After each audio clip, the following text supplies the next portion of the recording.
Seydina Rajim, bismillah rahman rahim. Messieurs les ministres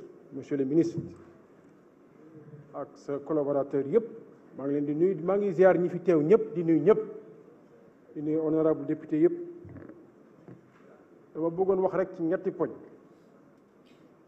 benn bi mooy wàllu génie militaire ñaareel bi mooy wàllu armée ak santé ñetteel bi nag c'est une adresse une invite un appel. Je ne m'adresse pas aux politiques, je le suis, je m'adresserai à la hiérarchie militaire et de la gendarmerie. boobu mooy ñetteel bi njëkk ci wàllu génie militaire je ne les sens plus santeeratuma leen te ma xam li ñu mën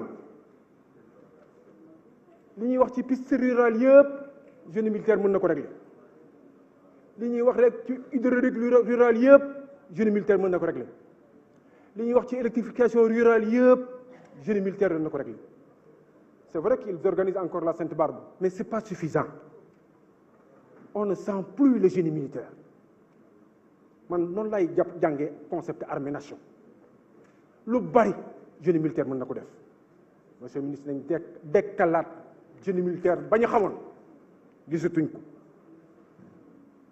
ci wàllu santé wax ngeen dëgg hôpital principal fierté la mais c'est encore élitiste je suis plutôt impressionné par l'hôpital militaire de Ouakam à moyen égal allez-y regarder la performance de cet hôpital moi je m'attendais à voir l'État nous dire dans chaque région je vais ériger un hôpital militaire parce que allez-y voir les moyens qui ont été engagés et les performances de cet hôpital.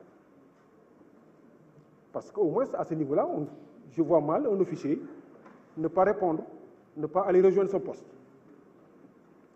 Donc allez-y voir l'hôpital militaire de Ouakam et c'est là où je pense qu'il est important. Bien sûr, ce qui se fait à Principal est important, mais c'est encore très élitiste. Je vais plus loin. Parlons des infirmeries. Les infirmeries dans les garnisons.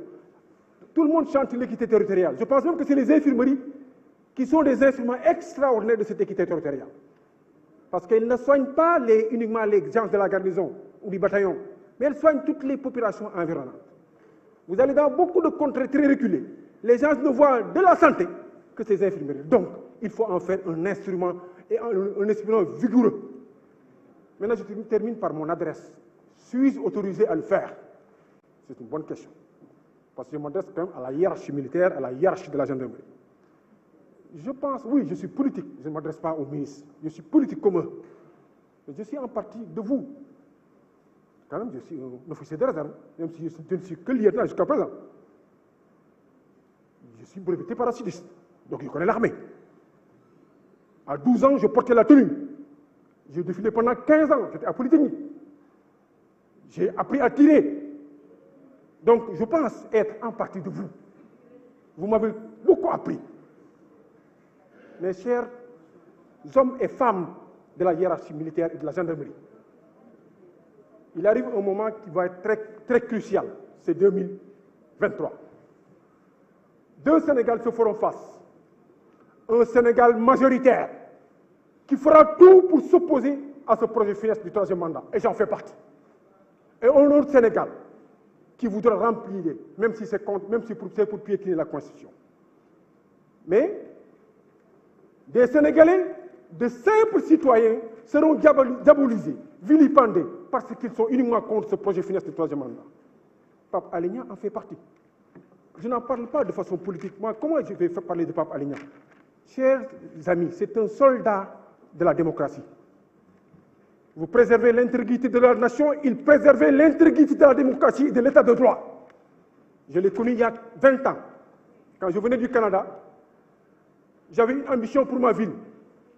J'étais considéré comme une paria. Et qu'est-ce qu'il a fait? Parce qu'il aimait Rufisque.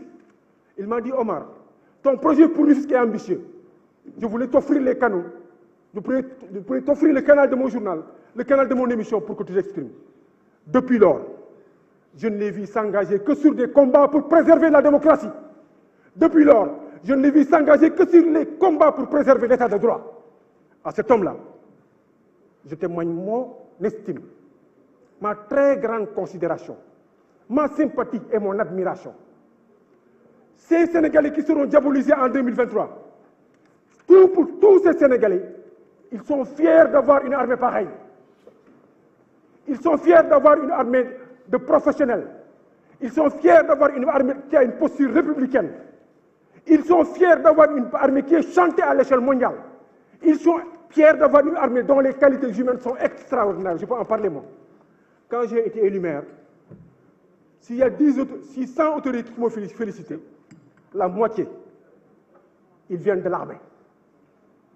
Donc, ces Sénégalais qui seront diabolisés en 2023, parce qu'ils seront contre ce projet funeste du troisième mandat, ces Sénégalais ont du respect pour leur armée, ont du respect pour la gendarmerie.